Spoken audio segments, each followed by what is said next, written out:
feel like you're nothing, but you wanna be something. Yeah, well, all you really need is hope. I just want you to trust me if you wanna be something. That's right. Let's go. Yeah, when you're feeling down and you're out, like you got nothing but doubt, you're alone in the crowd, just trying to figure it out. All of this cloud and this money got you feeling left out. Listen up to me now, every word that's out of my mouth. Wake up, it's me. You gonna follow your dreams, or are you just gonna be another cog in the scene? You feel the hope in this beat, yeah, the hope that you need to proceed and be exactly what you want it to be. I feel right and I'm proud, hype and I'm loud. I'ma shout all about how I feel in the now. Ain't nobody ever gonna try to change me till I'm dead, pushing up daisies. I'm alone in the crowd, I won't feel down. I got hope right now, and I know I'll be found. I don't really care just what all other haters gotta say. I know everything I do is gonna make them fade away.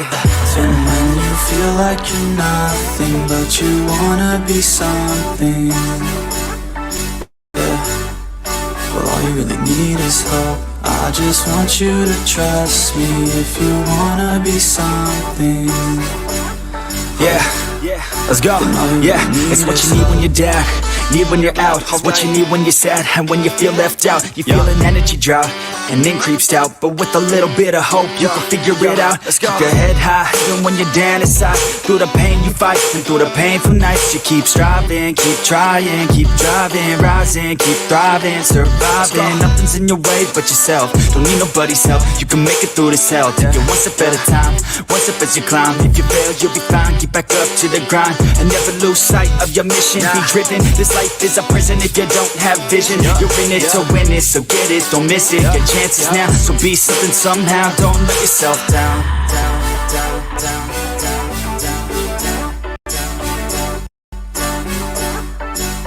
That's right. Sometimes all we really need is hope.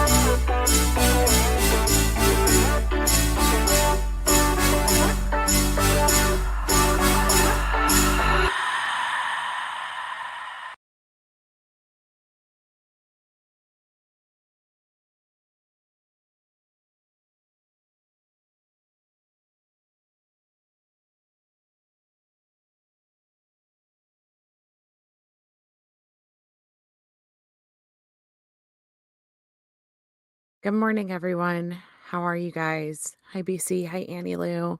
Hi, Princess Megan. Frazzled Mama 3. Hello. Ashley Oaks. Good morning. Hi, NY. Annie Lou. Emily. Natasha. Thank you all for joining me. Guys, this story needs so much more attention than what it is getting. So much more. People are starting to bring this to the light, but justice needs to be served in this case. And I say it that way out of my personal belief as to what may have happened here. I have no facts to back that up at this point. I'm going to preface this entire live by telling you guys a lot of the allegations are alleged. We don't have autopsy results yet, and the police have not spoken out.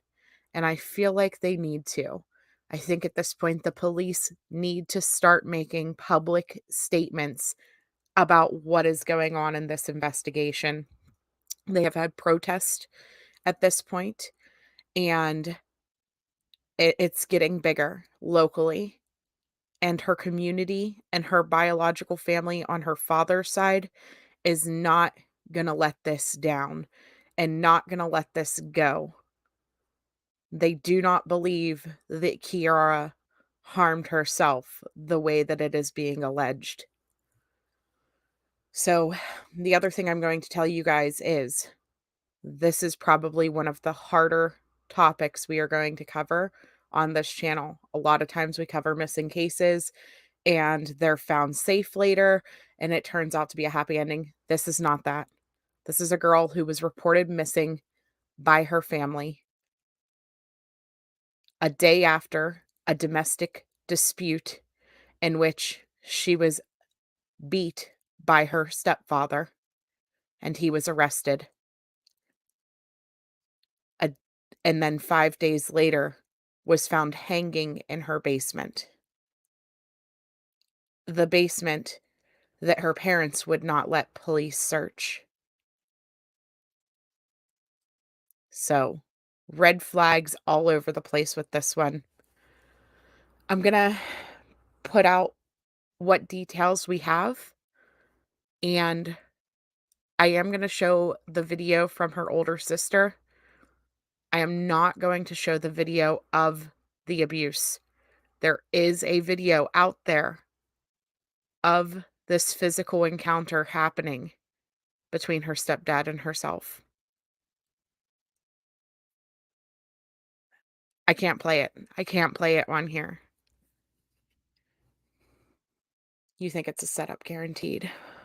So, let me just say though, Ashley, this one, BC sent this to me whenever she first went missing.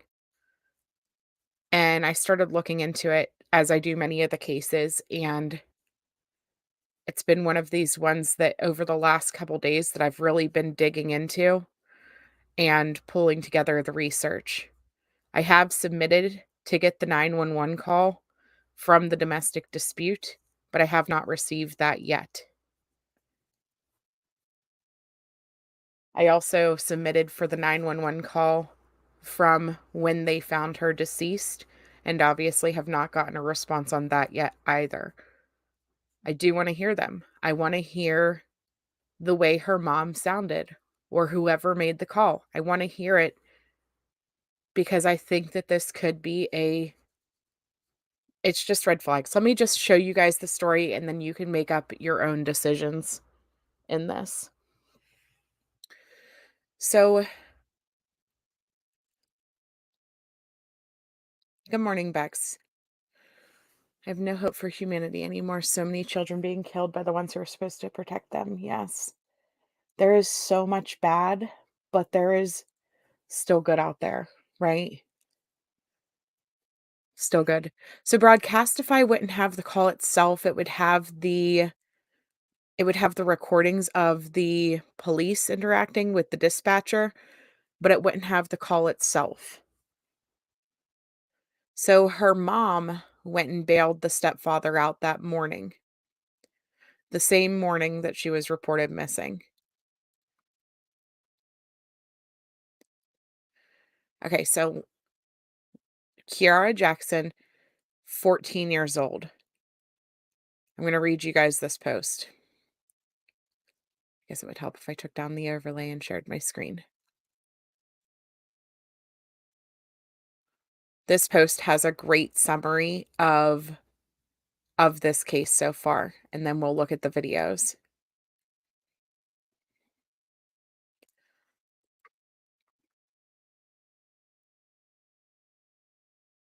Okay. Kierra Jackson is 14 years old. It says this is one of the most disturbing, tragic incidents that I've ever heard of, and I can't stop thinking about her. She was reported missing on December 3rd by her mother.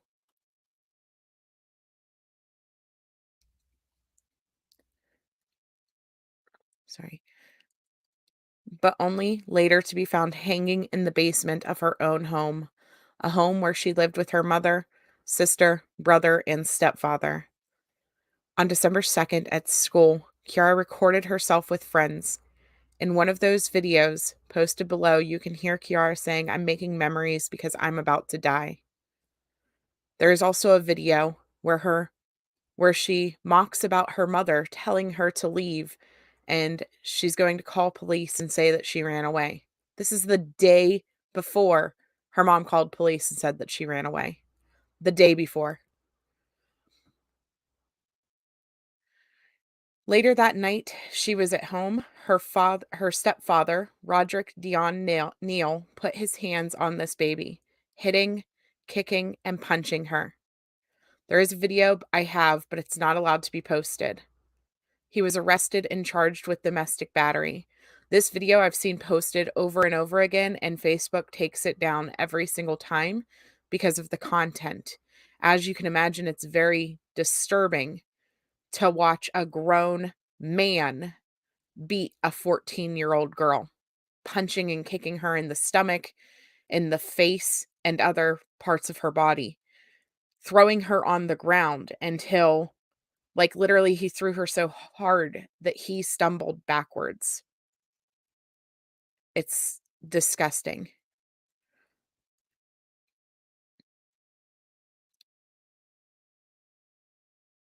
He was arrested and charged with domestic battery. In the police report, it states that he also put his hands on the mother, Sarah, and that she and Roderick had been drinking. On December 3rd, Sarah Mullins, the mother, bailed Roderick out of jail and brought him back to the same home that Kierra was in after what he did to her. Later, Sarah called police and reported her missing, making it like she ran away from the home, made statements, asked for help to look for her. She told the police that she searched her entire home, including the basement. Now, it's alleged that she refused to let police search the basement. Anytime the police asked to search the basement, Mom and Roderick made excuses as to why they couldn't go down there and did not let them search the basement. That's what's being alleged in the Facebook groups. Even before she was found deceased, they were asking questions about why was police not allowed to search the basement.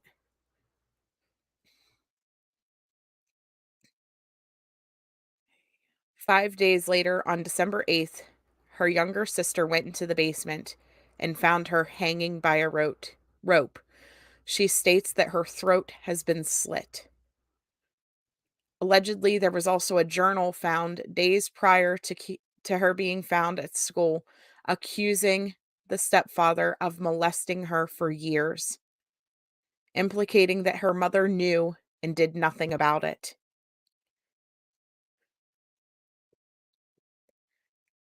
It also stated that the mother's coworker said on December 2nd that Sarah, her mother, found a pregnancy test in the trash can at home and that test belonged to Kierra, meaning that her stepfather had gotten her pregnant. This is alleged. I don't have any proof to back that statement up. It's also been said that CPS has removed all three of these children from this home on 4 separate occasions, but each time they were eventually returned, reunified back to their homes. Guess what? With no follow-up care. 4 times removed and sent back. Her sister has spoken up saying they were forced to lie to CPS or they would get in trouble. She stated that her mom would tell the children that if they didn't lie, they would lose their electronics and more. Alana, her sister, has made a cry for help and is speaking of what had happened behind those closed doors, speaking on the abuse. Now, I will tell you guys, her sister and brother have been removed from the home at this time. This is in Princeton, West Virginia. Yeah, unbelievable. CPS failed again and again and again and again and again. It does. It needs a complete overhaul. It's disgusting.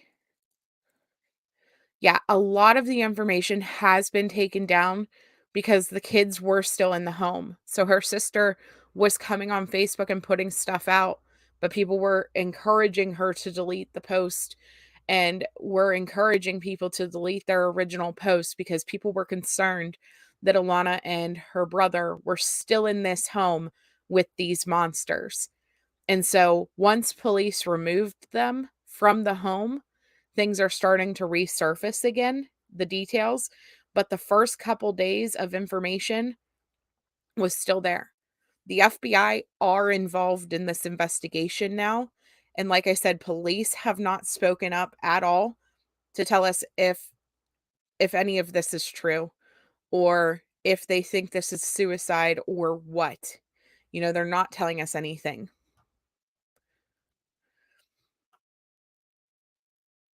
So this is her.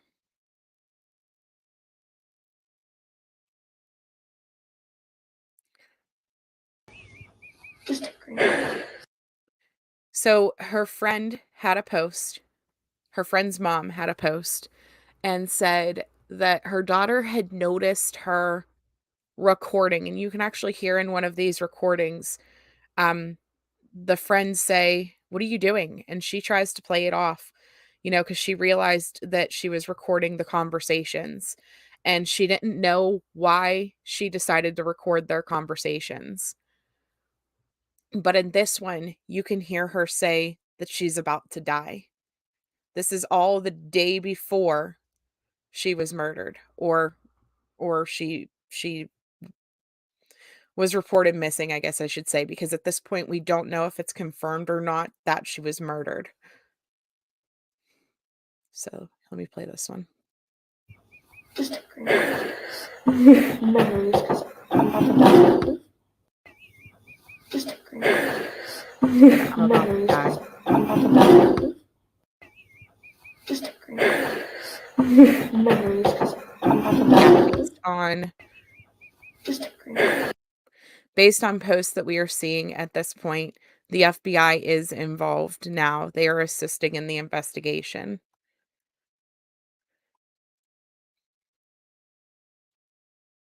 Okay, so the next one, this is her and her friend talking. And what they talk about here is how her mom is going to throw her out of the house and report her missing.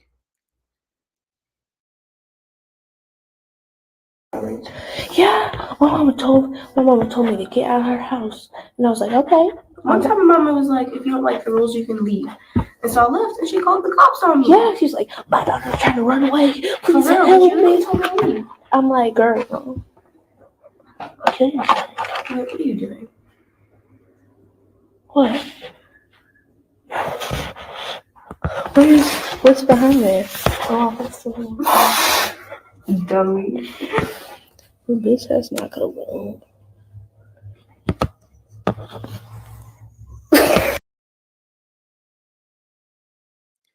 So you hear her friend ask her, "What are you doing?" And she's like, "What? What?" And she's like, "Delete." Like her friend says, "Delete." Because she was recording her conversations. And I think, okay, if the pregnancy test thing is true, if there really was a pregnancy test in the trash can that they found in that home, and she knew her mom was going to find it, or her mom had already found it and her mom flipped out on her, or whatever happened, that she knew something horrible was going to come from the whole situation and wanted to leave bits and pieces of evidence that she did not, that this was going on, right? That's what it seems like to me, that she had some type of knowledge.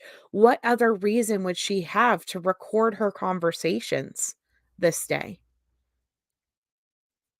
It just makes no sense otherwise.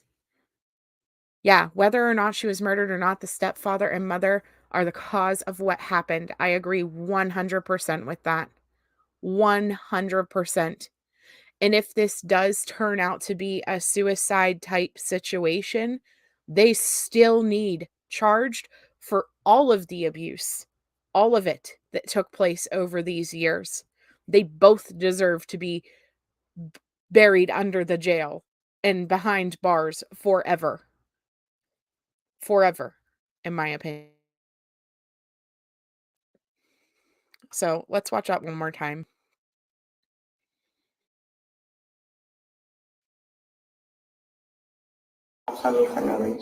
Yeah, my mama told me to get out of her house, and I was like, okay. One time, my mama was like, if you don't like the rules, you can leave. And so I left, and she called the cops on me. Yeah, she's like, my daughter's trying to run away. Please help me. I'm like, girl, okay. What are you doing? What? What's behind there? Oh, that's the one. Dummy.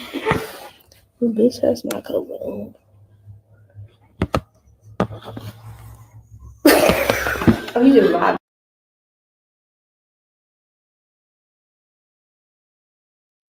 Yeah, she left a footprint. And like I said, the night that she got beat, her, I believe it was her sister, was videoing the abuse taking place. These kids were crying out for help in different ways. They needed someone to get them out of this house. They needed 4 times removed and put back. Could you imagine? Yeah, the fact she had to leave her diary at school says a lot to you.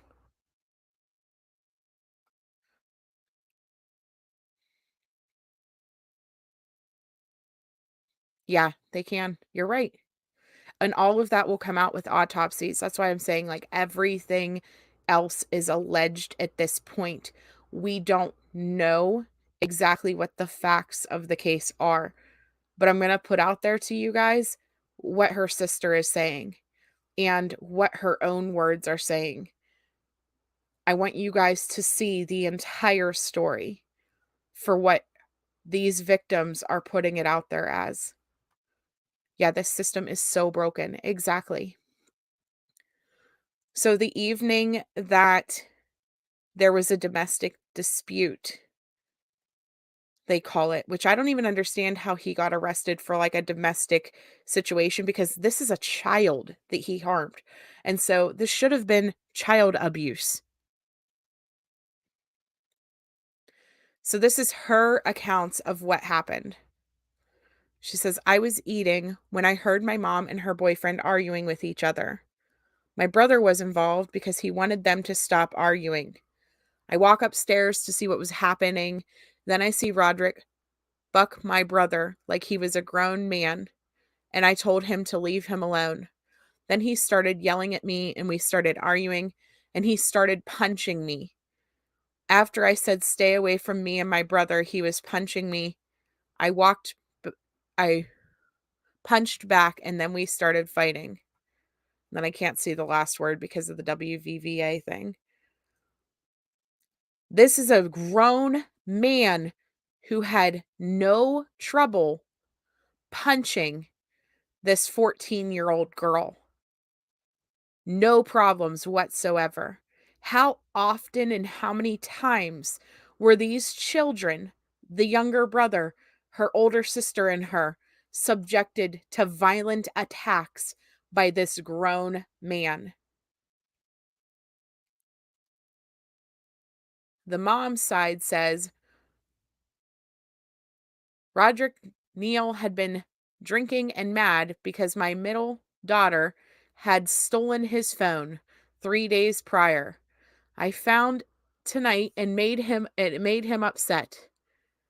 They continued to argue, then it escalated to a physical fight. That's when I called emergency number. This mom blames the daughter for why this domestic assault happened. Why this child was beat. It's her fault because she stole his phone 3 days prior. I highly doubt that. He probably misplaced it, right? Something probably happened along those lines. The fact that she makes it sound as if it's somehow the middle daughter's fault is disgusting to me. Why do people continuously pick their partners, male or female, over their children? What is wrong with you, Sarah? What is absolutely freaking wrong with you that you're trying to dismiss the fact that this grown man put his hands on your daughter and excuse his behavior as if she did something wrong? Excuse you? And then the next morning, she went and bailed her out. She went and bailed him out. I'm sorry, him out. And she allegedly, and I have no proof of this because a lot of this, like I said, has been deleted and I didn't screenshot. And I should have, first rule of true crime, screenshot everything. And I didn't because I never thought in a million years that every post would get scrubbed. But I understand why it did because of the fact that the other children were still in the home. But allegedly, Sarah, after she had to go bail Roderick out of jail, gaslit Kierra the whole night, telling her how she was ruining Christmas for everyone because she got him arrested and she got him in trouble, and now she ruined the holidays. And how she put this burden on this family by ruining their Christmas because she had to go bail him out. It is so disgusting. So regardless of if her death was self-inflicted or not, these monsters are fully responsible, in my opinion. Fully.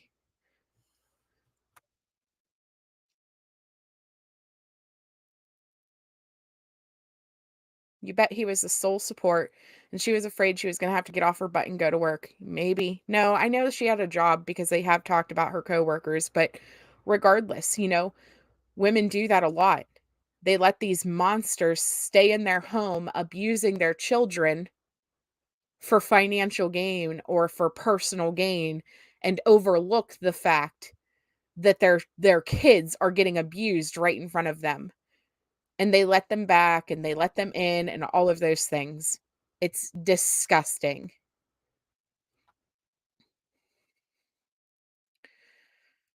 So when she reported her missing, she said, my 14-year-old daughter took off around 5:45 p.m. Saturday and hasn't been back. I reported her missing. If anyone sees her, please contact the Princeton police. She made this post on Facebook.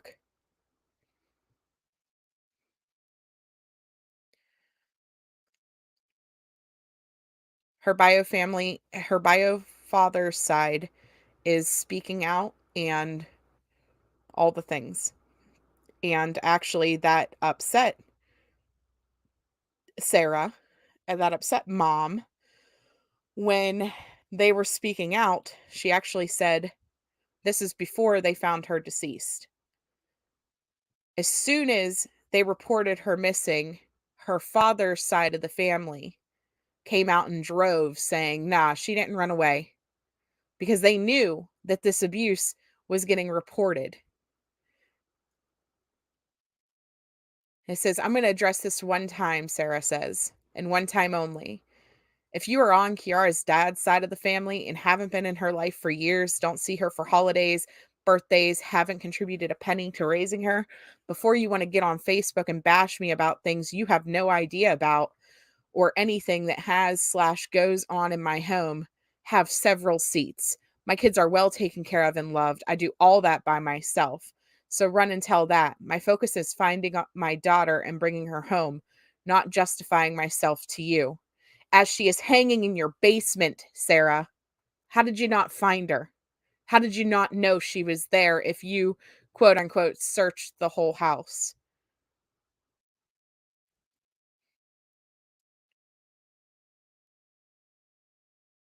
So, sorry guys, this one has me pretty fired up with all of this. So let's watch the next video. Actually, this is a screenshot, okay, of part of the video, and it's very blurry. This is from the video where the abuse was happening. It is on this New York City Beat website. I'm going to have to get it for you guys if you wanted to watch it.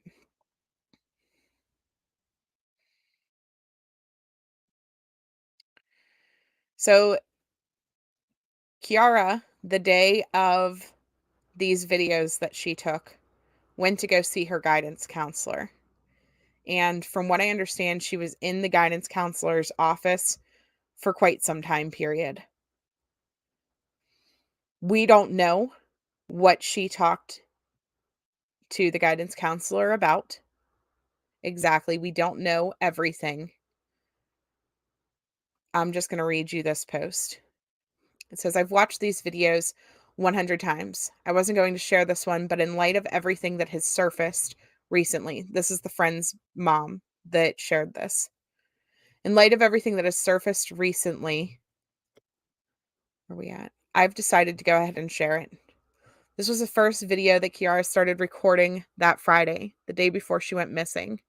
She keeps looking at the camera while mocking her mother, telling her to leave, and then calling the cops, claiming she ran away. In my previous post, I mentioned that my daughter found it odd that Kierra was recording their conversations. In this video, she is clearly hiding her phone, and her friend notices, and she realizes she's recording their conversations. If you listen closely, you can hear my daughter whisper to Kierra, "What are you doing?" To which Kierra laughs off the fact she is recording. Of the conversations that Kierra recorded that day, after coming back from the counselor's office, she recorded herself telling her that about her mother, claiming she had run away, which is exactly what her mother tried to claim the following day. She recorded conversations that starts off with another child in class saying, "Why would somebody be getting arrested?" To which Kierra laughed off and said that they would be arrested too for statutory rape. And she recorded a small clip to which she was heard whispering, "I'm making memories because I'm about to die." Later that night, Kierra's siblings recorded Roderick Neal literally throwing this child across the room with enough force that he stumbled once she had fallen. He then climbed on top of her and hit her with his fist while the siblings screamed for help, to which she never responded or intervened, meaning the mother. This man was arrested for that incident that night, I believe Friday night. The mother, Sarah Mullins, went to the courthouse and bailed this man out of jail and brought him home with her. That day, Kierra went missing, and her mother claimed she had ran away, just as Kierra said she was going to be. I believe that Kierra had reached out for help that Friday. That's why the counselor took her from class for that short amount of time right before she started recording these videos that I have shared. I read that the mother, Sarah Mullins, had found a positive pregnancy test and that maybe Kierra went to the counselor and told her that she was pregnant.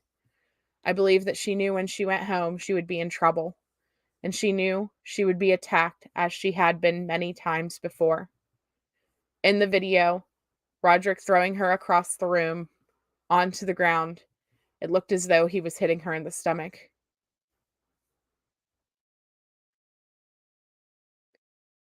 This mom thinks, could he have been trying to cause a miscarriage? What causes miscarriages, it says, a pregnant woman falling hard or being punched in the stomach. I guess we will know once the autopsy's results are revealed if she was actually pregnant or not.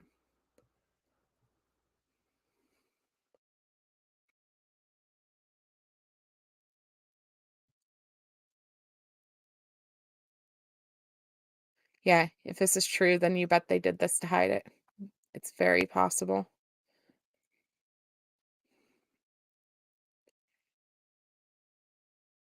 It is. He stomped her too. I know. The video is horrible. It's an absolute horrible video.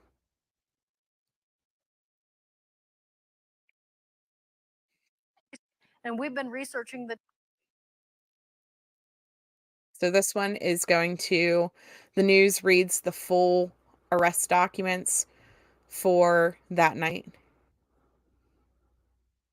Yeah, the number one cause of death in pregnant women is homicide at the hands of the partner. No, mom and boyfriend have not been arrested, and from what I understand, Roderick has actually left the area. He is no longer at the home, he has fled.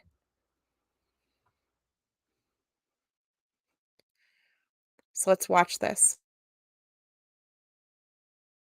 timeline of events in the day before Jackson's disappearance and after the end of the search for her. Our Robert Castillo is taking a closer look.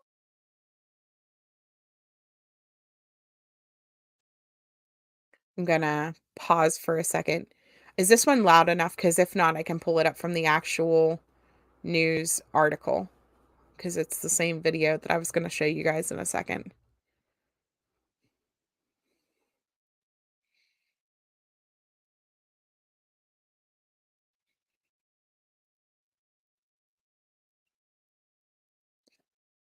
Just wanted to double check before I went ahead.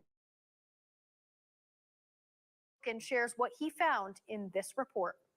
December 2nd, the day before 14-year-old Kierra Jackson was reported missing.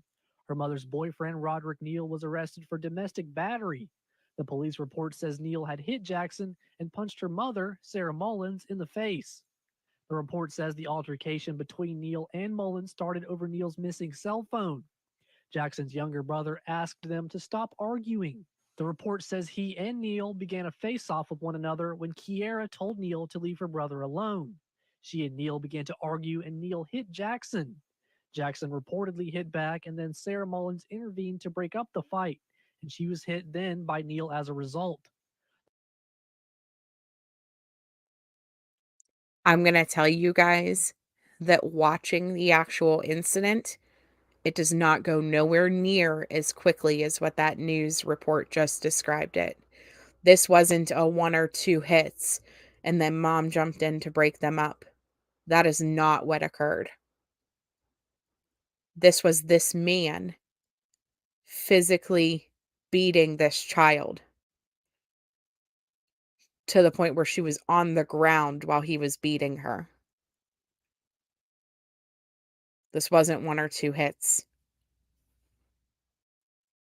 No, Twitter, everybody's been taking the video down pretty much as quickly as it's getting up.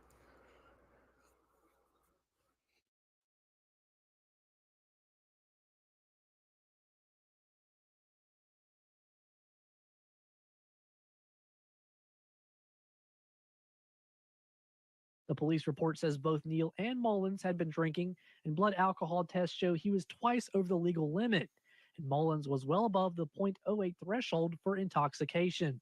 The report says Neil was arrested and went willingly with officers.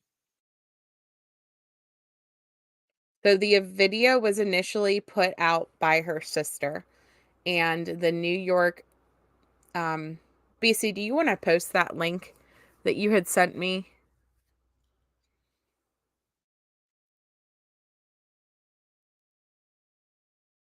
There are people with screenshots from it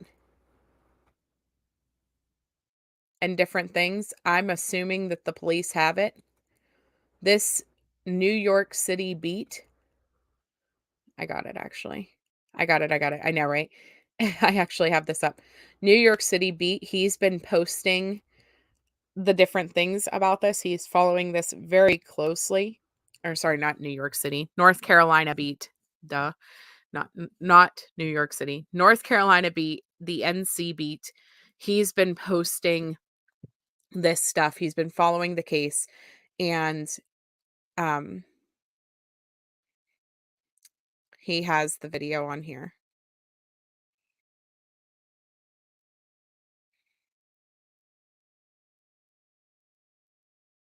So that's where you can see it if you guys want. It's on that website, and I'll post his website in the description of this as well, so that you guys can see it after we're finished with the live.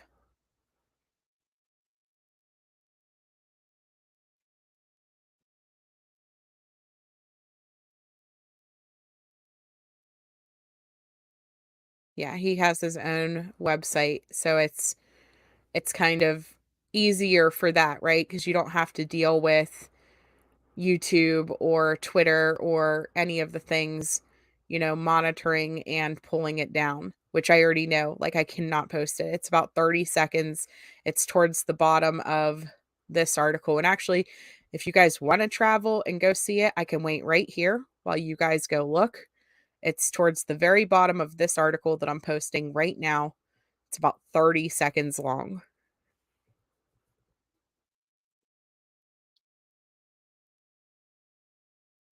And so, if you do want to see it, it is blurry. It is hard to tell. Like, it's not hard to tell, but it's not a good quality video, but you can see him beating her.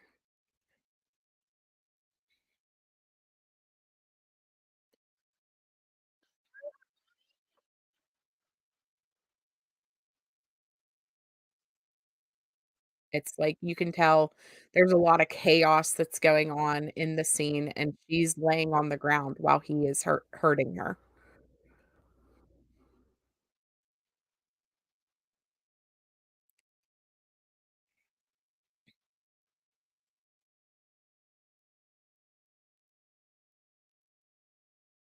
Let me just show you. Hold on. I'm not going to play it. I'm just going to pull it up. So it's in this article, okay? And if you go all the way down, here it is. This is her brother in the screen here. And this is her sister is recording and screaming and trying to get around the corner and so, like, you can see kind of what's going on, but again, with the number 1, with his overlay, kinda distorts the image as well, but you can see her at one point laying on the ground basically with him on top of her. Right here. This is him on top of her laying on the ground.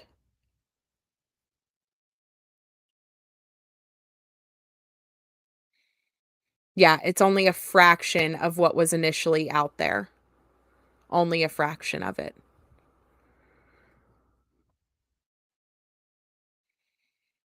Yeah, why was he allowed to go back in that house? I don't know. I don't know. It's disgusting. It's disgusting.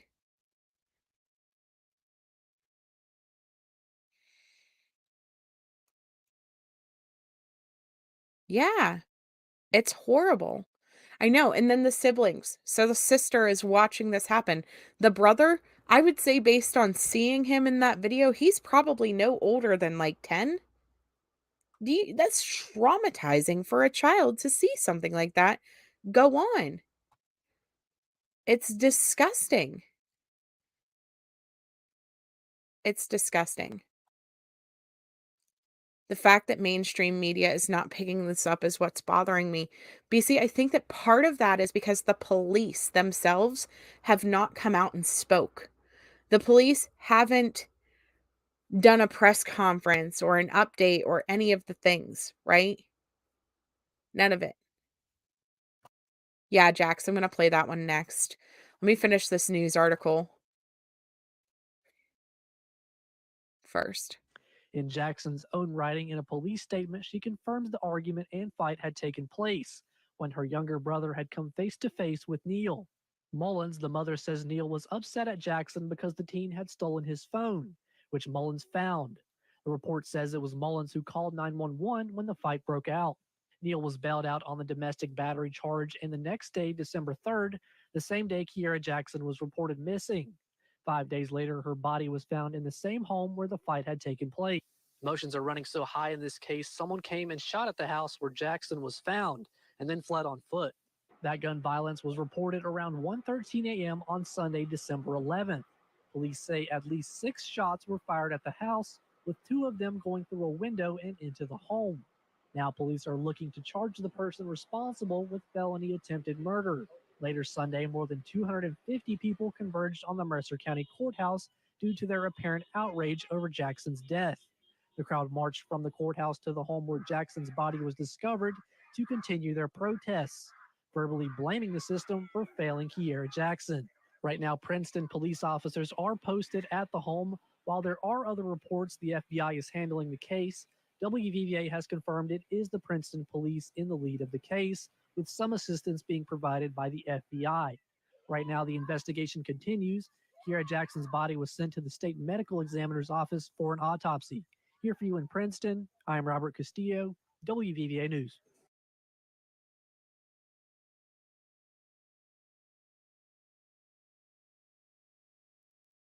Yeah. I know, me too, Bex. They are. So we talk about protest, right?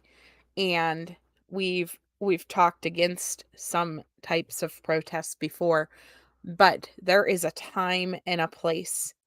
They started at the courthouse, which is where a lot of this anger should go, to the courthouse, to CPS, you know.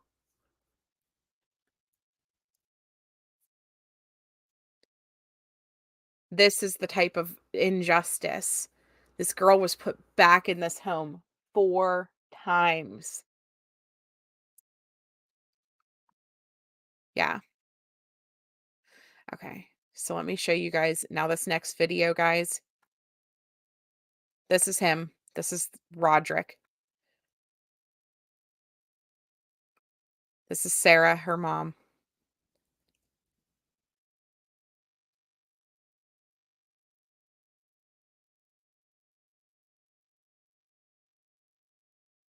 So before I play the next video, these supplies were delivered to the home after she was reported missing, before everything, right? Like, did they order these supplies? This is concrete, this is stacks of wood.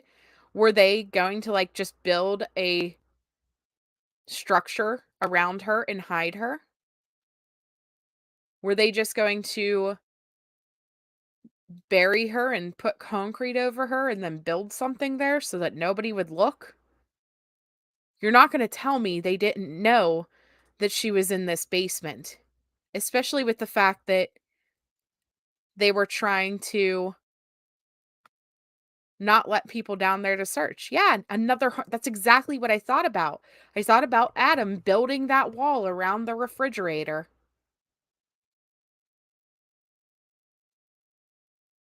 She was 14. 14 years old.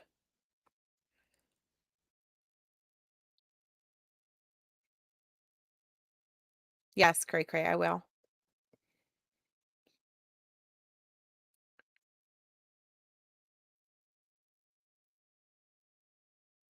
Yeah, they need to be locked up yesterday. And I know, guys, I say this in every case, investigations take time. It will take time for the autopsy report to confirm that this was for sure a suicide or a murder. It will take time to determine, where they were and things like that. But there are some details about how she was found that make it seem like it was not just something that this girl did on her own. For example, the knot that was used in the rope allegedly was a military knot, and this man was in the military. I don't think a 14-year-old would know how to tie a military style knot. I just don't. Not without Googling it. And so I would assume that then we would see a Google search history, trying to figure out how to tie such a knot. Right. Either way, these adults need charged. I agree. I agree. Yeah, BC is phenomenal. Thank you so much, BC. I know she knows this case because she is honestly who brought this case to me. So this is in Princeton, West Virginia. And you haven't heard anything about this case because, let's be honest, everyone is so busy talking about the Idaho 4 that they're not taking their eyes off of anything else. Because look, I got 78 in my chat. If I was talking about the Idaho 4 right now, we'd have almost 200 on this channel.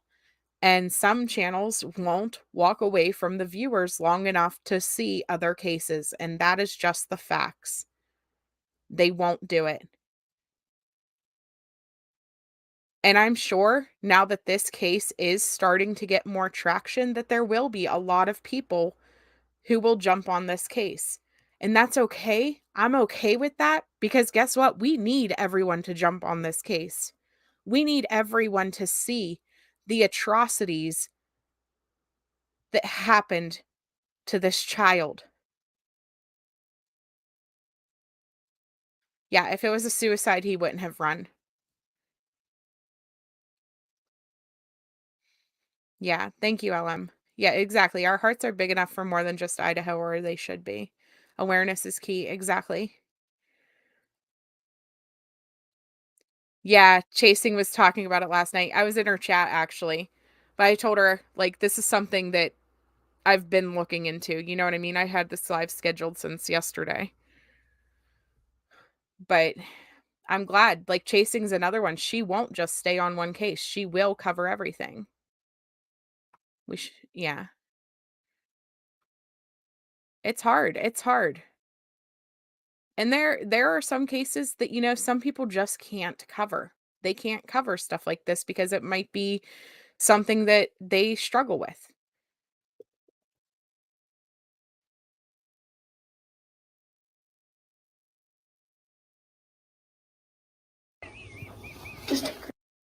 Okay, so that's all for that one.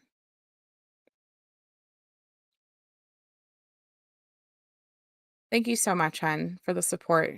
Sending thanks for covering all these cases about children. Hi, good morning, baby. I'm going to play this video for you guys while I get her a drink. And this is the sister. It's heartbreaking. I'm going to warn you guys now. It is extremely heartbreaking.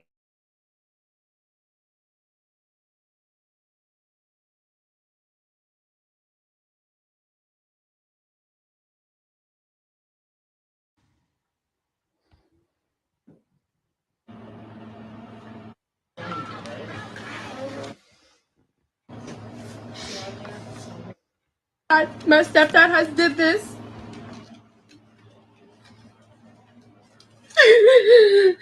Because they found her journal. They found her journal in the school, and it said that my stepdad has been molesting her for the past 3 years.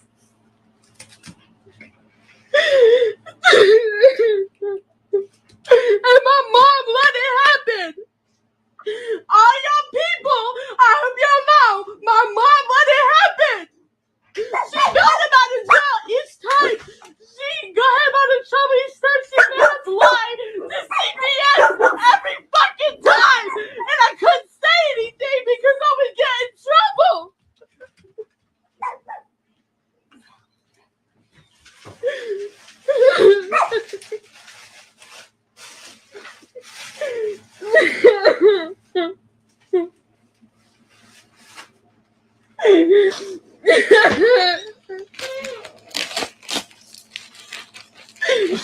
Because I fucking found her, and when I saw her, I froze for 2 minutes because I didn't know what to do. Her throat was slit open. She did not do that to herself. And she was hung on a fucking rope. And my mom, all she did was scream. All she did was scream.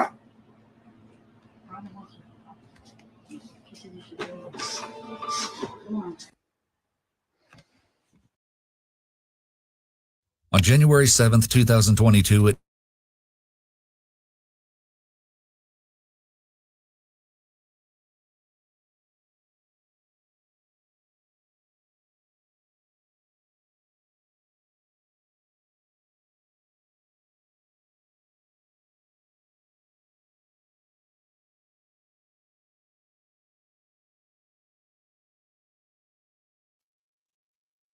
Sorry about that, guys. Yeah, absolutely devastating.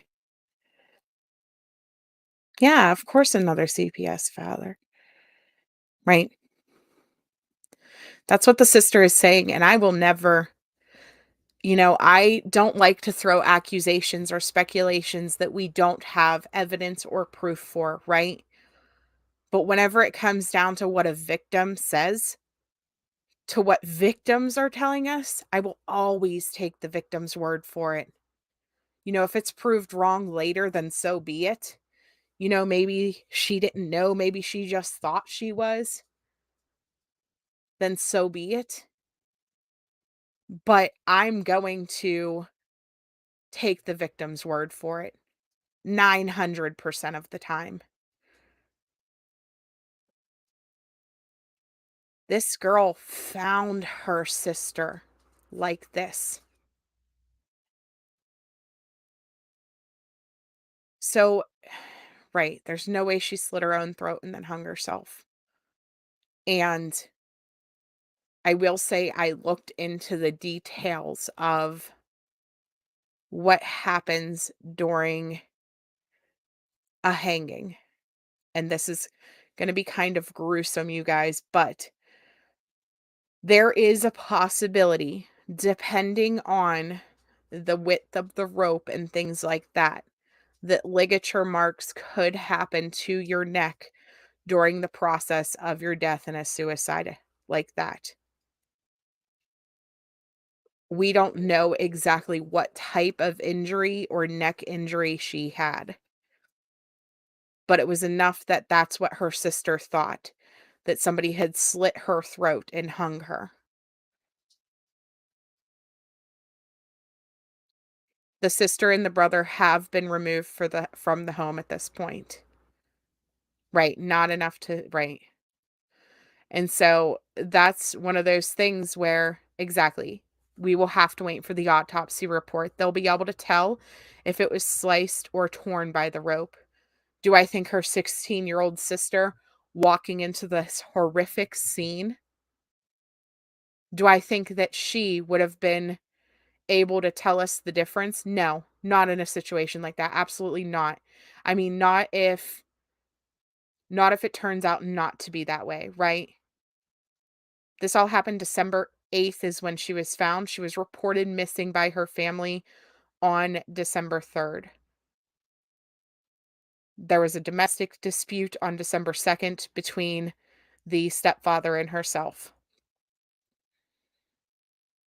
And the stepfather went to jail, was bailed out that following morning by the mom, and then she was reported missing later on that afternoon. From what we understand, the family refused to let police search the basement.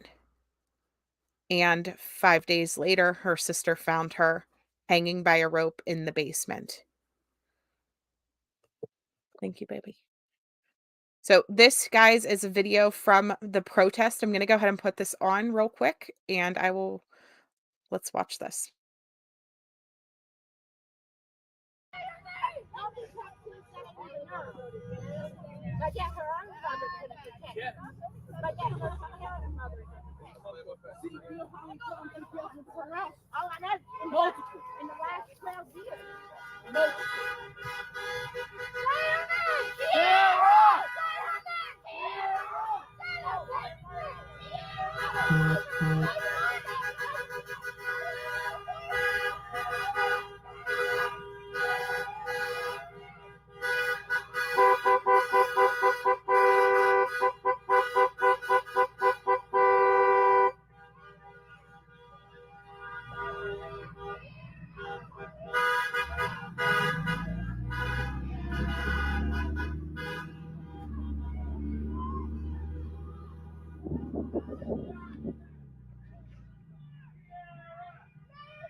These folks then walk from the courthouse and they're going to Sarah's house because they want justice for Kierra.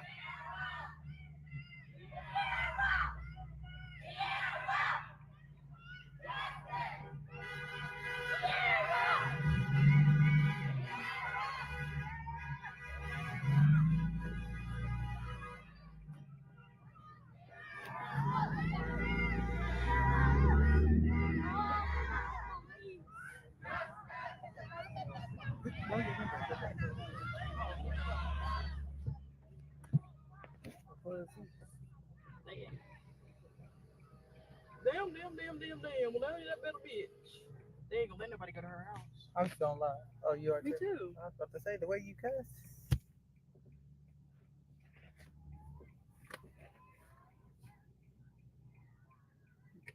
Just leave your car running. I'm gonna ask the person if I can back up or something. You can pull in this hour.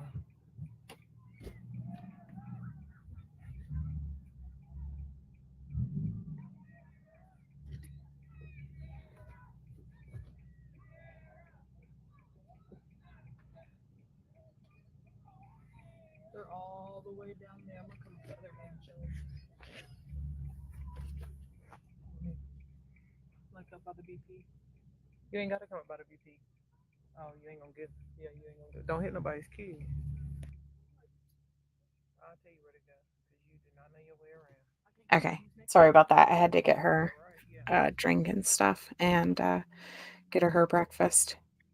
I purposely came on early like this so that they would be asleep whenever I was talking about the really horrible parts of this case, because this is not something that my kids needed to hear. Yes, 4 times they were removed and still returned. Absolutely sick. Absolutely. So this video is being taken by her aunt on her dad's side of the family. and they're following the protests, left the courthouse and came down to the home.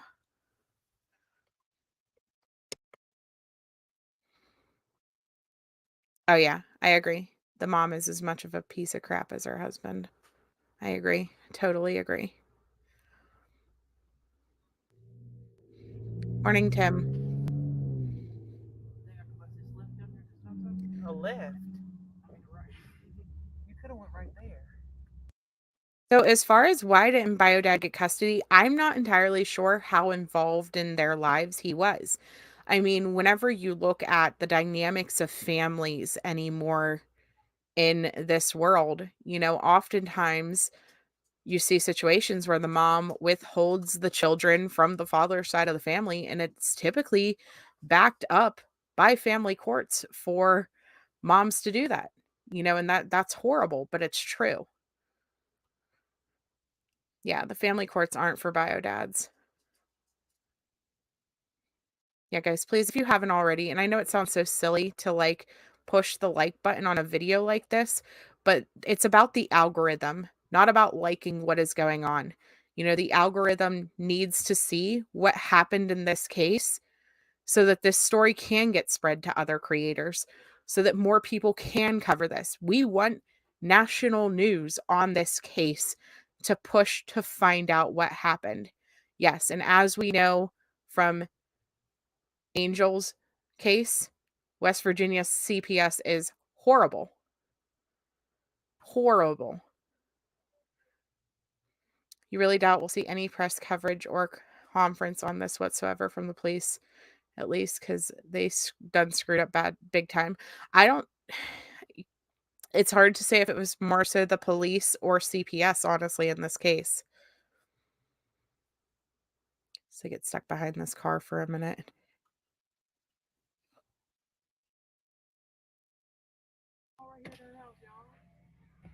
They are not playing with her.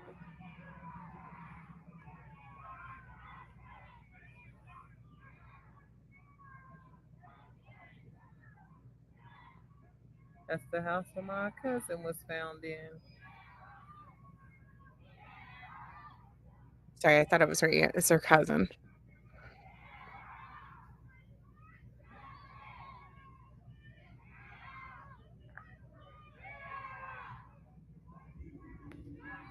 These people walk from the courthouse to Kierra's house. Oh, here comes some more. They are not playing with her. Nah.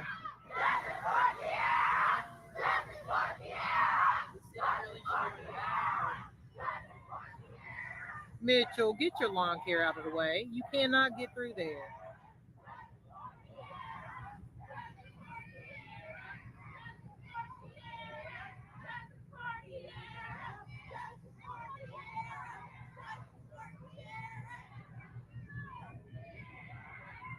We can pull it right there.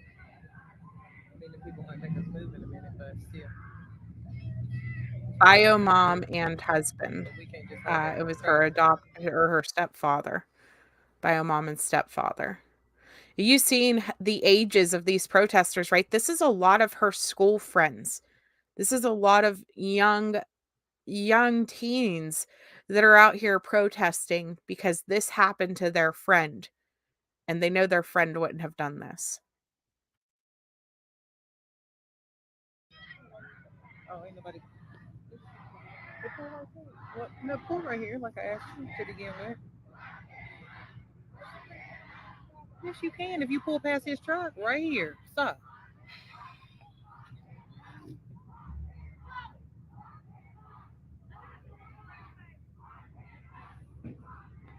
They're not playing with him.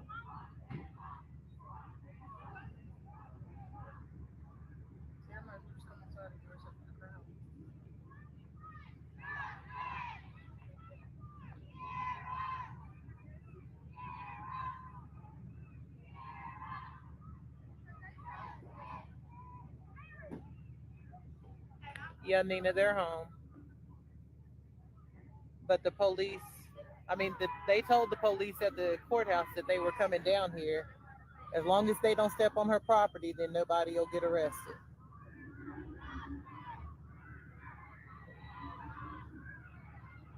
Uh-oh. What are they screaming for?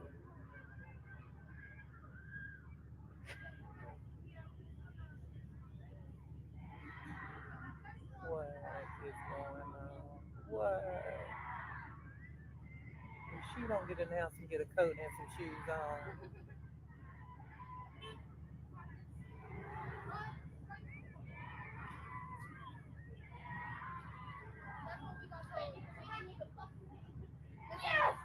We got told if there's justice for her.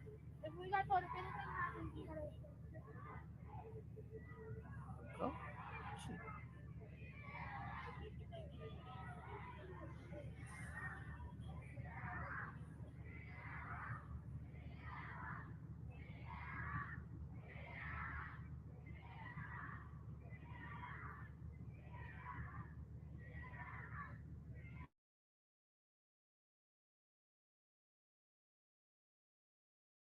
Okay, and then there is this interview I wanted to play for you guys. This is somebody who knows them personally, who had actually reported some of the abuse. Kierra Jackson from the time she was a baby. She said it was clear abuse was going on in Jackson's home that led up to her death. I know T. Well, Kierra. I've always called her T. I have firsthand seen the abuse that goes on in that home. Did you say you've seen that firsthand? Yes, sir. I hate to ask the hard question. Why didn't you step in? I did. I've called CPS. I have called the cops. I have slammed that mother before in order to help those babies. And they failed that baby, sir. I did step in. They did. What does that feel like to know that you did what you're supposed to and nothing happened? It's crushing. What could I have done more? What could I have done when the system's not back? I can't go in there and any of those kids myself.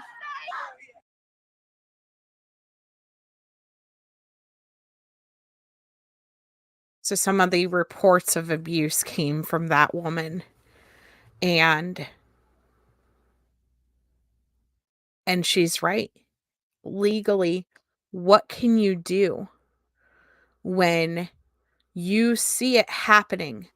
When the CPS literally comes in and removes the children because there was abuse, just to put them right back 4 times. 4 times. If she would have taken them, she would have been looked at for kidnapping. You got timed out? I'm honestly not sure.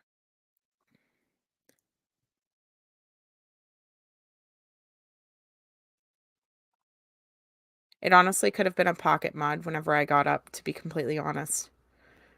Because my daughter clicked buttons on the computer as I walked away, so it could have possibly been that. Millstone, I'm sorry. But it's hard whenever you sit there and you think about the fact that what really can we do whenever CPS does nothing? What can you do?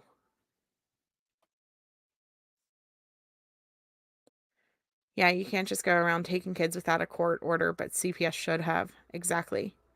There's a 5-year-old boy that's considered missing right now that was abducted by his foster mom. It was me that did it. I am so sorry. Yeah, see. She clicked buttons on the mouse as I was picking her up to walk away. I blame Junior. Sorry about that. But there's a 5-year-old right now that is missing because he was abducted by his foster mom and his foster grandmother. And he was due to be going back with his family and starting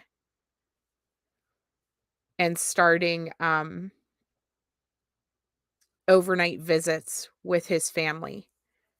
And I haven't covered their case because it's hard.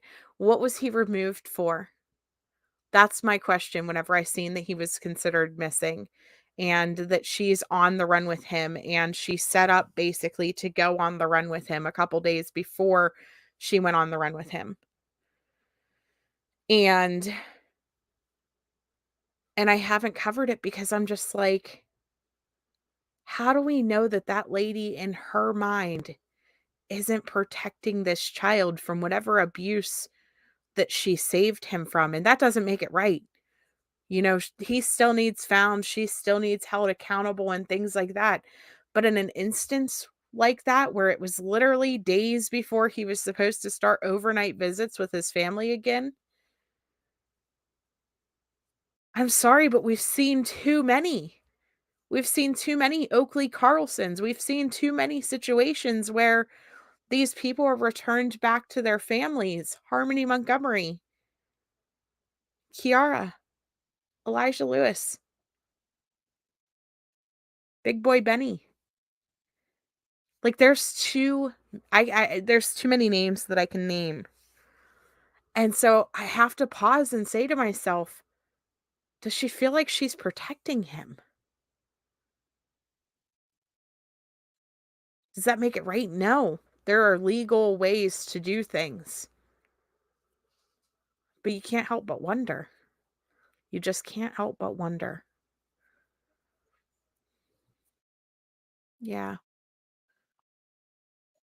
Right. Yes. Most people don't understand CPS is a private run system for profit, just like prisons. The government pays to handle dirty work. Yes. Exactly, Kate. And I have a whole playlist of videos on CPS and their failures and why we need follow-up care and why we need a different way, because what they are doing now is not working. I will say though, I don't agree with street justice either though. I do think that there is a proper way to handle this death. I do believe in our court systems. I do think that the parents should be arrested and sent to jail and all of that thing. I do not agree with the fact that somebody is has fired bullets into their home. And let me show you this.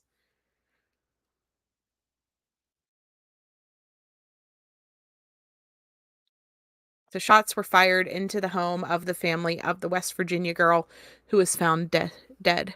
Shots were fired into their home on Sunday, December 11th. At around 1 p.m., officers with the Princeton Police Department responded to the reports of shots fired. The home is the same address where Kierra was found. When officers arrived on the scene, they were informed that the suspect was an unidentified man in a gray hoodie and sweatpants. The description of the suspect was given by a nearby neighbor. During the course of the investigation, police discovered the shooting shattered the bottom right window on the north side of the house facing the street. Bullet casings were scattered in a circular area in front of the house, and multiple impact points around the outside of the house and inside were discovered. No injuries were reported, and the suspect of the shooting has not yet been found. The investigation was led by Detective Servert with the Princeton Police Department. I don't agree with that. The protesters were peaceful. Exactly. This instance was completely separate, and it should not have happened. This is not okay.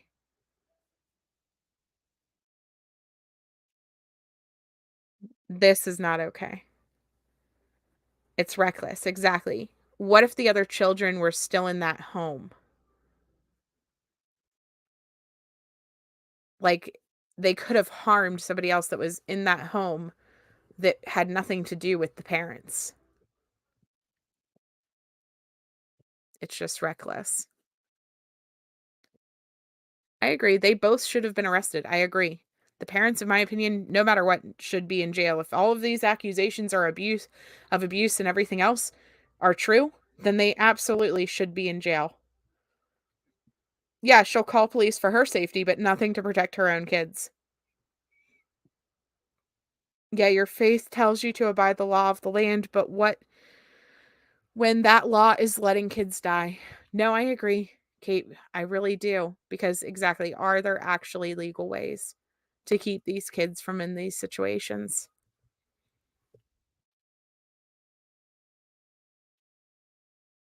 Yeah, they're on the run. They will be found and arrested a day late. Seems like always. I know it is heartbreaking, Hummingbird, that it was the sister who found her. Yes, or the house beside it.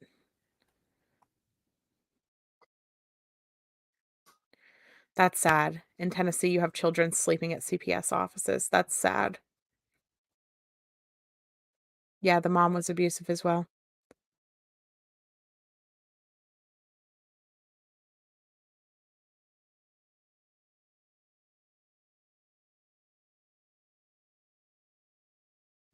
So the last post I'm going to read you guys is from, hold on 1 second, let me get it.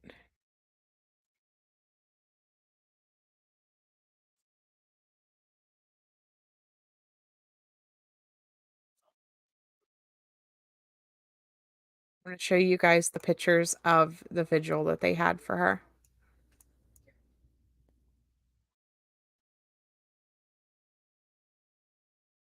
I thought this was absolutely beautiful, what her community and her friends and her family, her bio family, dad's side did for her. They did these bags and they lit up a walkway. And I thought it was absolutely a beautiful way to, like, just a different type of way to do a candlelight vigil, I guess.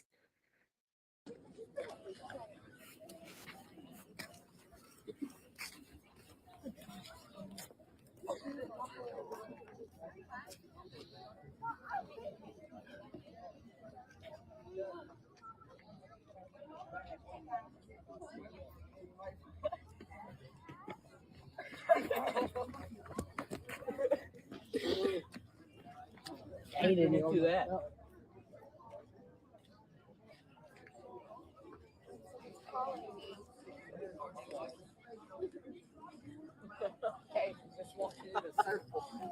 He knows exactly what he's doing.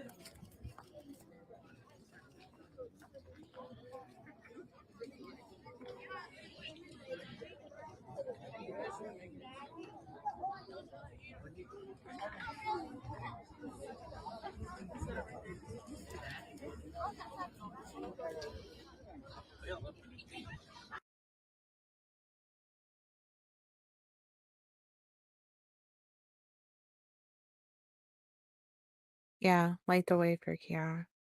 I just it's just beautiful what they did for her, in my opinion.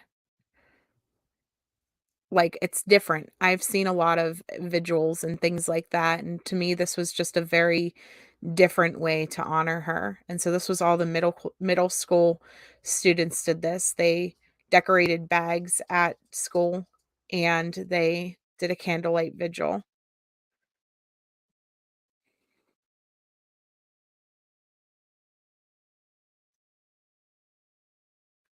They are doing a ride for her at 5 PM, it looks like.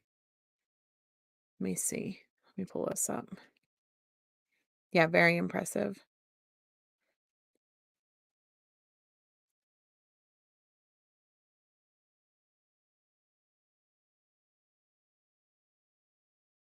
Says, let me see what this one is.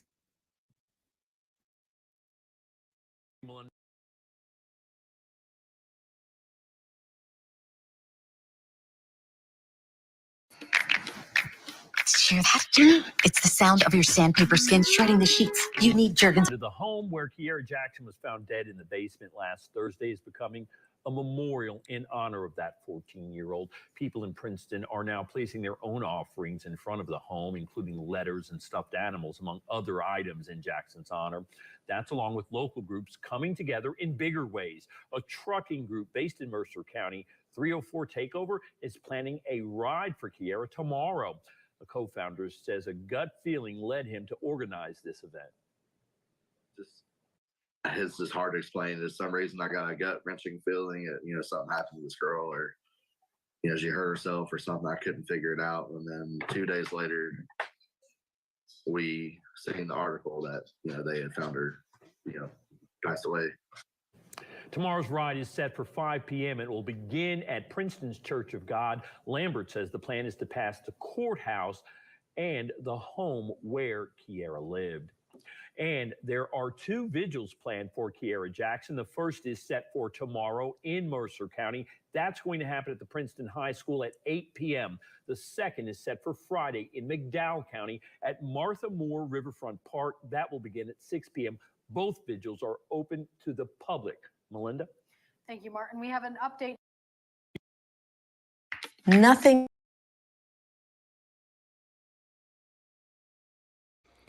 So if they stream those vigils, guys, I will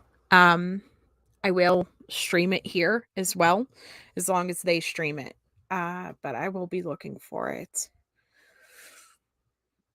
Kids are sleeping in the CPS offices there as well. So her mom did put out a GoFundMe, Jax, initially. Put out a GoFundMe asking for assistance to be able to find her, like first day. GoFundMe went up. And of course, it's not still up from what I understand. But people have been saying that the GoFundMe money was used to purchase this wood and cement. I don't know if that's true or not, but it is kind of strange that right around the same time that this all happened, that they had this wood delivery get taken to their home and cement. I don't know. It kind of looks like these are 4x8s. I don't know if maybe they were going to replace their rickety fence in the backyard. It could be completely a coincidence. But it is kind of odd that stuff was delivered the same week that she, quote unquote, ran away and then was found deceased in their basement that they wouldn't let anyone search.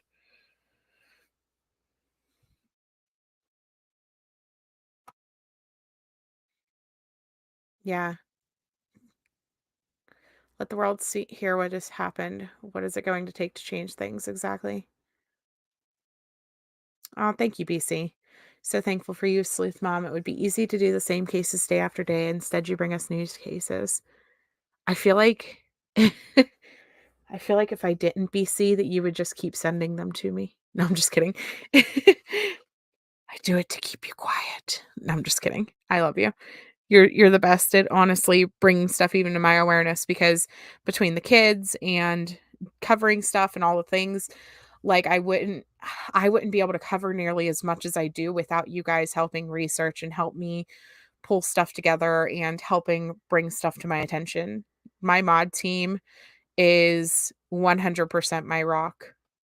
They really keep us going. And honestly, a lot of my members, I have a lot of members that are in the Discord and will help send me things and will, talk about ideas and dig into the cases and really figure stuff out, basically. It seems like we have specialists. Some people are great with pulling up the court documents and background checks, and other people are great at sleuthing the social media, and there are some people that are boots on the grounds in the areas. And so that helps too. So yeah, these cases don't stop.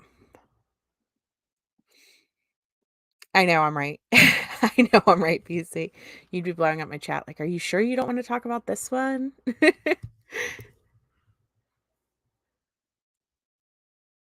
Yeah, all the opinions come out. Mhm. Hi, KO. Yeah, first day you heard about this case. It's devastating. It really is. It's one of those things, like, we have an entire folder in the Discord that is new case discussion, basically, and there are so many missing flyers, and her flyer was posted, very, very early. I wanna say, like, day 1 or 2 of her missing, and so we've been looking at this since the 9th, maybe the 10th. Um, it's hard.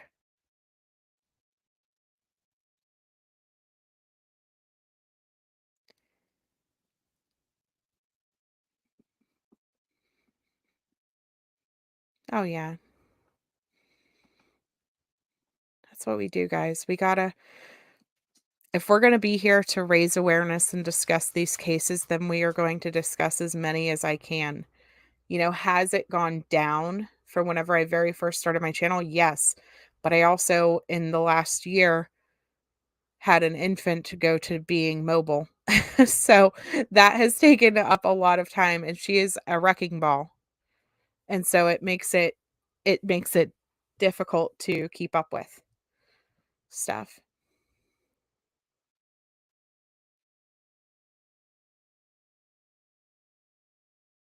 You knew her? Oh, wow. Okay.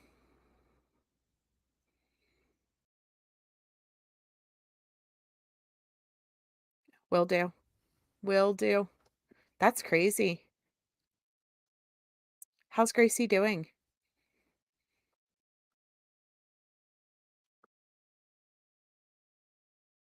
You still talk to many of my foster sisters, and the cycle repeats itself more than you'd like to admit, right? And that's something we talked about the other day, during the we were discussing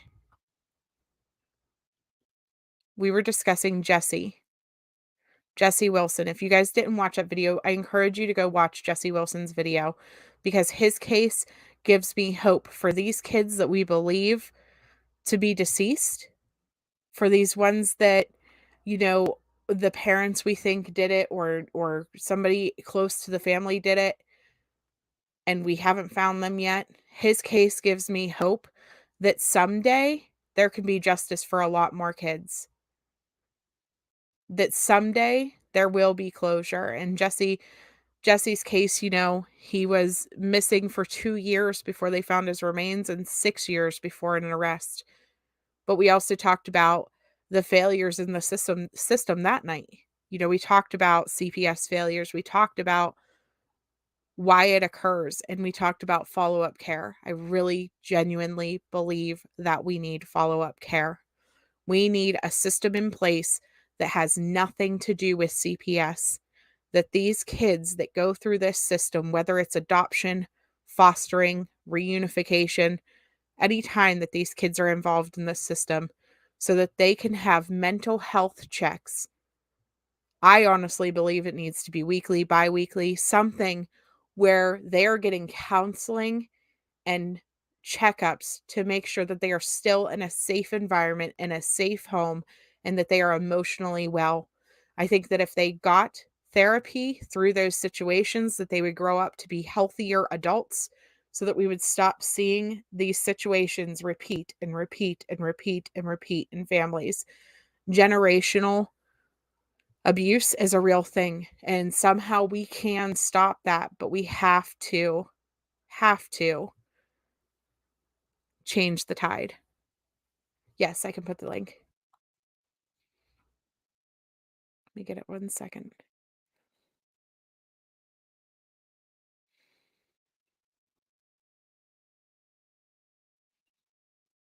This is the link for Jesse's video. Yeah, Boy in the Box 1957. We talked about that on Burden's channel the other day.